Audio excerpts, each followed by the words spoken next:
la situación que se está llevando aquí en lo que es la Pedro Cárdenas, vemos demasiado tráfico, ¿qué acciones se están tomando? Sí, mira, como ves, aquí tenemos elementos de tránsito ya, porque se está haciendo un caos vial, todo debido a la reparación por parte de la Junta de Aguas y Drenaje, que hay un caído al parecer. Todo el mundo vimos que duró semanas este encharcamiento aquí de agua en la avenida Pedro Cárdenas y Leonardo Gómez. Aprovecho los medios de ustedes para que le comuniquen a la gente que si pueden evitar pasar por aquí, que eviten agarrar otros lugares por los lados, ¿no? Vemos que se va a abrir un carril el día de hoy. Por lo pronto se va a llegar hasta aquí, hasta esta altura que ves ahí, se va a llegar ahí. Ya se está haciendo parte de la limpieza del otro lado para que se hagan más carriles por allá. Reparan esos tramos, se van abriendo por partes para que llegaran hasta el otro cruce, de lado a lado. Es un caído, lo que menciona la Junta de Aguas.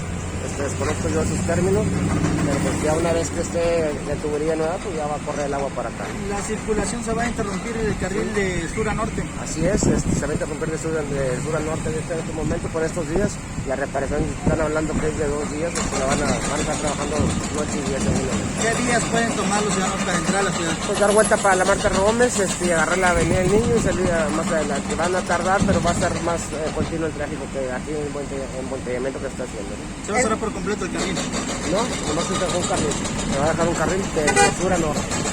De norte a sur van a estar abiertos todo. Como se están en limpieza ahorita el carril de la media orilla que estaba ya lleno de lodo. Una vez limpiando que se abre el carril. Eso para darles ideas.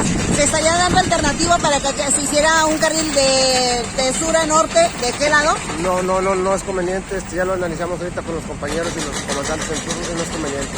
Ahorita nomás organizándose bien ya hay fluido. Okay. Entonces sería que 2-3 días que estaría esta pequeña incomodidad. Pues ese término lo menciona la Junta de Agua, ¿no? Nosotros vamos a estar en apoyo de Vilellana. Okay, gracias.